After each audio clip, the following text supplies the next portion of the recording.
जो लोग इसका समर्थन करते हैं वो या तो लाभार्थी हो सकते हैं या फिर नहीं भी हो सकते हैं, लेकिन इतना बात तो तय है कि जो लोग इसके लाभार्थी हैं वो इसका समर्थन ही करते हैं, विरोध नहीं करते हैं। और जब सत्ता अयोग्य लोगों के हाथों में जाएगा तो इस देश का विकास कैसे हो सकता है। और ओबीसी और जनरल की कितनी जनसंख्या है इस देश में किसी को एग्जैक्टली मालूम ही नहीं।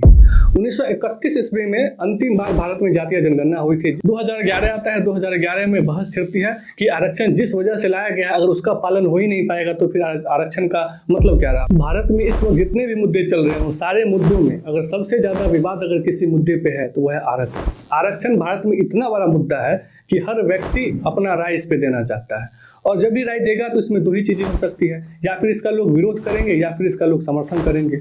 और जो लोग इसका समर्थन करते हैं वो या तो लाभार्थी हो सकते हैं या फिर नहीं भी हो सकते हैं, लेकिन इतना बात तो तय है कि जो लोग इसके लाभार्थी हैं वो इसका समर्थन ही करते हैं, विरोध नहीं करते हैं। तो आज के इस वीडियो में इसी रिजर्वेशन सिस्टम के बारे में समझेंगे कि भारत में रिजर्वेशन सिस्टम किस तरह से काम करता है, इसके प्रति जो पक्ष और विपक्ष के क्या तर्क हैं उसके बारे में भी समझेंगे, और भारत के अलावा और किन किन देशों में आरक्षण मिलता है कि नहीं मिलता है, और मिलता है तो किस टाइप से मिलता है। तो आप सबको मेरा नमस्कार, मैं धीरज कुमार। पहले तो ये समझिए कि आरक्षण को लेकर के हमारे देश में इतना विवाद क्यों है। इसका सबसे बड़ा रीजन है संसाधन यानी कि रिसोर्सेज की कमी। आरक्षण से हमें क्या मिलता है? आरक्षण से हमें नौकरी मिलती है, शिक्षा मिलता है, पॉलिटिक्स में इलेक्शन लड़ने को मौका मिलता है। और जिस देश में पहले से ही इतनी गरीबी हो, इतनी भुखमरी हो, इतनी बेरोजगारी हो, इतना करप्शन हो, और उस देश में आरक्षण को लेकर के यानी कि प्रावधानों के डिस्ट्रीब्यूशन यानी कि वितरण को लेकर के अगर कोई भी नीति बनेगी, कोई भी पॉलिसीज बनेगी तो बवाल होगा। और यही कारण है कि भारत में जो आरक्षण है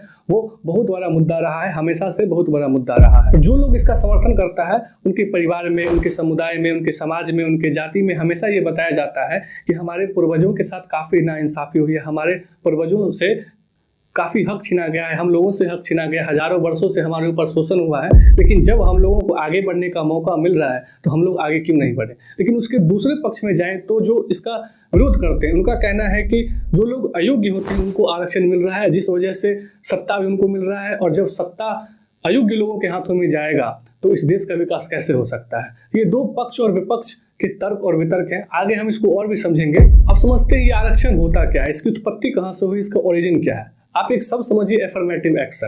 एफर्मेटिव एक्शन यानी कि सकारात्मक कार्यवाही। अमेरिका में कुल मिलाकर के आपको यही घूम फिर के यही शब्द मिलने वाला है, यानी कि सकारात्मक कार्यवाही। अब इसका मतलब क्या होता है? इसका मतलब होता है कि जब भी कोई वेलफेयर स्टेट, यानी कि वेलफेयर स्टेट का मतलब होता है कि जो स्टेट लॉ एंड ऑर्डर के साथ साथ कुछ कल्याणकारी भी काम करे, यानी कि जब भी कोई वेलफेयर स्टेट, जो लोग मुख्य धारा में नहीं है, यानी कि जो लोग वंचित हैं, जो वर्ग वंचित है, उनको मुख्य धारा में ला करके और उनको कुछ विशेष सुविधाएं देना ताकि वो भी एक साथ आगे बढ़ सके, उसको बोलते हैं एफर्मेटिव एक्शन। कुल मिलाकर अमेरिका में यही चलता है, ठीक है, और भी चलता है, आगे मैं और भी इसका जिक्र करूंगा। अब ये जो प्रेफरेंसेज आपने सुना होगा, आरक्षण आपने सुना होगा, ये सब यही एफर्मेटिव एक्शन के ही मॉडिफाइड रूप है। अगर हम प्रेफरेंसेस के बारे में समझे यानी कि वरीयता के बारे में समझे तो मैं आपको एक एग्जांपल देना चाहता हूं कि मान लीजिए कि किसी एग्जाम को लेकर के 100 सीटें आए और 100 सीटों में जब सेलेक्ट करना हुआ तो उसमें 3 स्टूडेंट को 300 नंबर आ गए, और जो 300 नंबर पहले कैंडिडेट को आया वो मेल है और एससी कैटेगरी का है, और दूसरा जो 300 नंबर आया वो मेल है और जनरल कैटेगरी का है, और तीसरा जिसको 300 नंबर आया वो फीमेल है और एससी कैटेगरी का है। तो सेलेक्टर इसमें सबसे पहले प्रेफरेंसेस जो है वो महिला को देगी जो एससी कैटेगरी का है, दूसरा नंबर आएगा किसको, जो मेल है और एससी का है, और तीसरा जाकर के फिर नंबर आएगा जो मेल है और जनरल कैटेगरी का है। यानी कि इसमें प्रेफरेंस दिया गया है, इसमें योग्यता से कंप्रोमाइज कर लिया गया है कि कुछ महिलाओं को शुरुआत से ही हमारे देश में उतना मौका नहीं मिला है, और जो पिछले वर्ग के लोग हैं उनको मौका नहीं मिला है, तो उनको मुख्य धारा में लाना, यानी कि उनको पहले वरीयता देना ताकि एक साथ हो सके। दूसरा कंडीशन इसमें यह भी हो सकता है इस प्रेफरेंसेस को लेकर के कि मान लीजिए कि 100 सीटों पे कोई एग्जाम आया, उसमें अलग से 80 लोगों को 15 नंबर दे दिया गया, अलग से प्रेफरेंस दे दिया गया कि आप 15 नंबर कम भी लाओगे तो आपको सिलेक्ट कर लिया जाएगा। इस तरह से एसटी को 10 नंबर दिया गया, ओबीसी को, मतलब मैं एक एग्जाम्पल दे रहा हूँ, 7 नंबर एक्स्ट्रा दे दिया गया, और जो महिलाएं हैं उनको 15 या 20 नंबर एक्स्ट्रा दे दिया गया। तो ये तो हो गई वरीयता यानी कि प्रेफरेंसेस की बात। और एक होता है आरक्षण यानी कि रिजर्वेशन, जिसकी चर्चा हम लोग करने वाले हैं विस्तार में। अब ये जो आरक्षण होता है ये दो टाइप का होता है, एक होता है हॉरिजॉन्टल रिजर्वेशन सिस्टम और एक होता है वर्टिकल रिजर्वेशन सिस्टम। अब भारत में क्या चलता है इसकी हम आगे चर्चा करेंगे। अब एक बात समझिए कि हमारे देश में जो एससी की जो जनसंख्या है वो करीब 19% है, एसटी की करीब 10% है, और ओबीसी और जनरल की कितनी जनसंख्या है इस देश में किसी को एग्जैक्टली मालूम ही नहीं। 1931 ईस्वी में अंतिम बार भारत में जातीय जनगणना हुई थी, जिस टाइम पे अंग्रेजों का शासन था भारत के ऊपर। फिर बाद में जाकर के ये हुआ ही नहीं।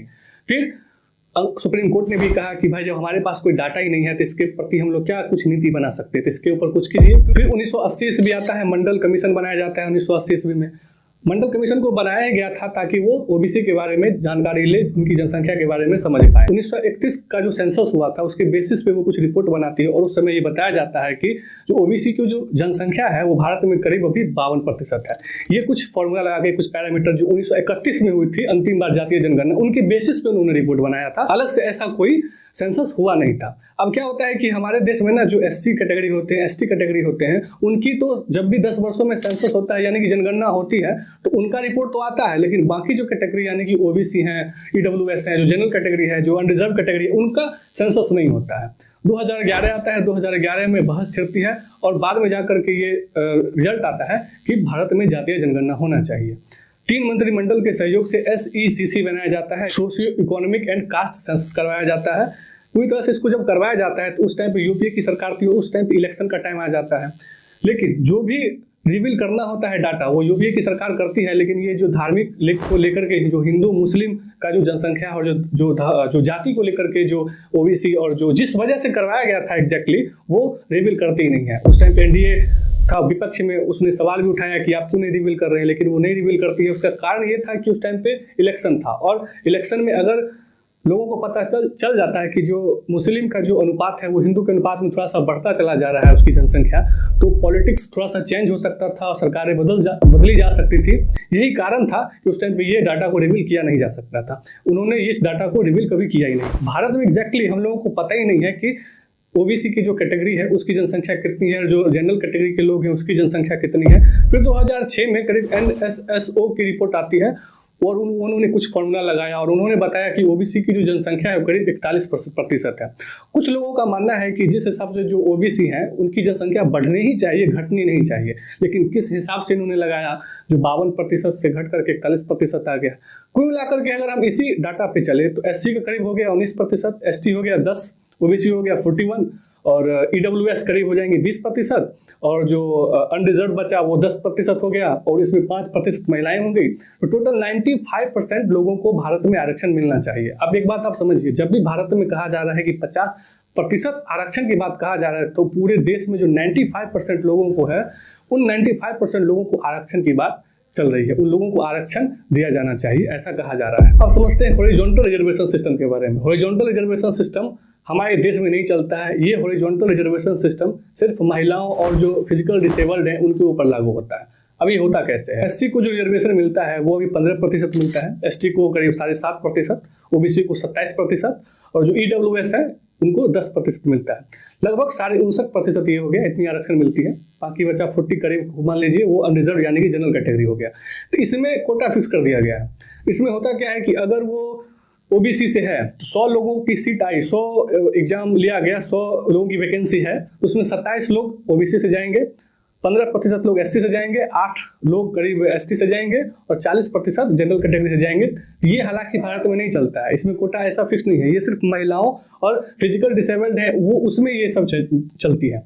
इसमें क्या हुआ कि जो लोग वंचित हैं और जो लोग वंचित नहीं है उनको एक ही कैटेगरी में यानी कि उन लोगों का पूरी तरह से कोटा ही फिक्स कर दिया गया है। लेकिन दूसरा सिस्टम जो आता है वो है वर्टिकल रिजर्वेशन सिस्टम। भारत में यही अप्लाई होता है।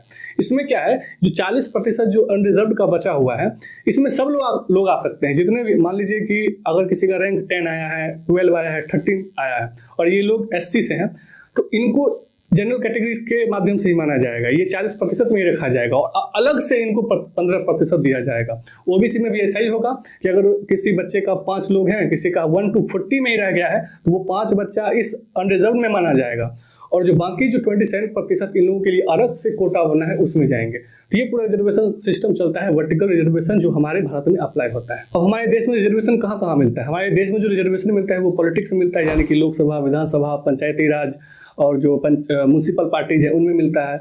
तो आर्टिकल 330 से लेकर के 334 तक ये सुविधाएं दी गई है, उसमें ये लिखा गया, इसकी बात की चर्चा है। 243 जो आर्टिकल 243 है उसमें पंचायती राज की व्यवस्था है और शिक्षा में मिलता है, शिक्षा में जो आर्टिकल 15 और 30 के तहत मिलता है, जो जॉब में जो मिलती है यानी नौकरियां में जो मिलता है वो आर्टिकल 60 के तहत मिलता है। और इसके अलावा भी भारत में जैसे प्रधानमंत्री आवास योजना हो गया, उज्ज्वला योजना हो गया, जो भी करंट में चल रही है वो भी एक्ट है। जैसे महिला एक्ट हो गई, जो छोटी जाति के हैं उनका एक्ट हो गया, ये भी साथ साथ चलता रहता है। तो ये भी चलता है और ये भी चलता है। अब कुछ लोगों का कहना है कि जो रिजर्वेशन जैसी सुविधाएं हैं ये बस पूरी दुनिया में भारत में ही है और किसी देश में नहीं है, लेकिन ये कहना सही नहीं होगा, ऐसा बात नहीं है। भारत के अलावा भी कुछ देश में भी इन सब की सुविधाएं मिलती हैं। जो भी लोकतांत्रिक देश हैं उनको ये सुविधाएं मिलती हैं।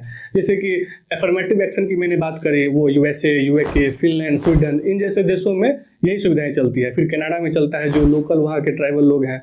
न्यूजीलैंड में जो मावरी जाति के हैं उनको भी आरक्षण मिलता है। चाइना में 8% मिलता है जो वहाँ के जो ट्राइबल हैं। फिर जो जापान है, जो कोरिया के वासी हैं वहाँ, उनको आरक्षण मिलता है। पाकिस्तान जैसे कंट्री में भी आरक्षण की सुविधाएं हैं।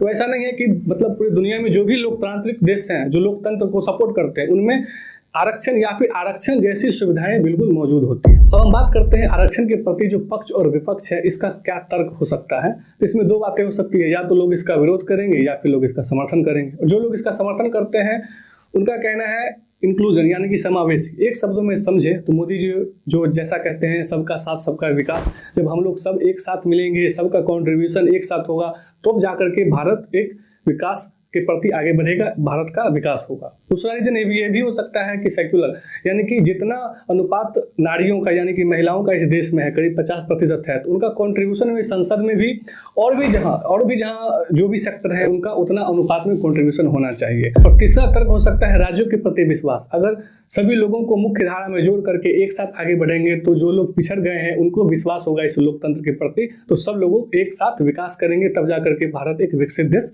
बन पाएगा। वही दूसरा जो पक्ष आता है, जो इसका विरोध करते हैं, उनका कहना है कि ये तो रिवर्स डिस्क्रिमिनेशन है, आप धर्म और जाति के नाम पे इस पे भेदभाव कर रहे हो, ये तो सही नहीं होगा। और दूसरा कारण ये भी है, जैसे क्रीमी लेयर जो भी बात चल रही है, यानी कि एससी में कुछ लोग ऐसे हैं, जो हर लोग तो गरीब है नहीं, जो लोग गरीब हैं उनको मौका मिलना चाहिए। जो लोग को पहले से ही अमीर है, जिन लोगों को पहले से ही रिसोर्सेज मिली है, संसाधन मिली है, उनको आगे क्यों बढ़ाया जा रहा है। यानी कि अब एससी है उसमें भी तो डिवीजन है, कोई गरीब है, कोई बीच का है, कोई बहुत अमीर है। तो जो अमीर है उसमें कुछ बोल रहे हैं छूट दे, ताकि जो लोग पीछे रह गए उनको एक साथ ले करके आगे बढ़े। तो ये बिल्कुल सही भी है कि आरक्षण जिस वजह से लाया गया, अगर उसका पालन हो ही नहीं पाएगा तो फिर आरक्षण का मतलब क्या रहा, फिर इसका कोई मतलब तो रहा नहीं। और तीसरा तर्क ये भी होता है कि हम लोग तो रिस्पॉन्सिबल है नहीं, जिन लोगों ने शोषण किया वो भी नहीं रहे और जिन लोगों ने शोषण भोगा वो भी नहीं रहे, तो हम इसके प्रति क्यों रिस्पॉन्सिबल हो।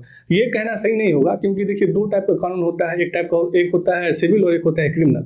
अब क्रिमिनल वाले में तो होता है कि भाई हमारे पूर्वजों ने गलती किया तो उसका हम भुगतान क्यों करें, लेकिन सिविल मामले में तो आप उनकी संपत्ति को आप अरज रहे हो, उनकी संपत्ति को आप भोग रहे हो, उनकी संपत्ति की वजह से आपको इन्वायरमेंट मिला, आपको शिक्षाएं मिली, अब उसी के प्रति मिला। जब वो उन लोगों ने उस चीज़ को अर्जित किया तो आपको भी वो चीज़ मिल रहा है, तो आपको भी इस मामले में तो वरीयता नहीं मिलनी चाहिए, रिजर्वेशन नहीं मिलनी चाहिए। तो ये तर्क और वितर्क हो जाते हैं पक्ष और विपक्ष के मामले में। अगर आपको ये वीडियो अच्छा लगा हो तो इसको लाइक कीजिए, शेयर कीजिए, सब्सक्राइब कीजिए। थोड़ा सा मैंने लिंक से हट करके बनाया है, और जो भी एजुकेशन से रिलेटेड जो भी वीडियो होगा, जो भी अपडेट आएंगे, वो मैं वीडियो बिल्कुल आपके सामने लाऊंगा। अगर ये वीडियो आपको अच्छा लगा हो तो इसको लाइक कीजिए, शेयर कीजिए, सब्सक्राइब कीजिए। तो फिर मिलते हैं नेक्स्ट वीडियो में। Till then thank you and bye.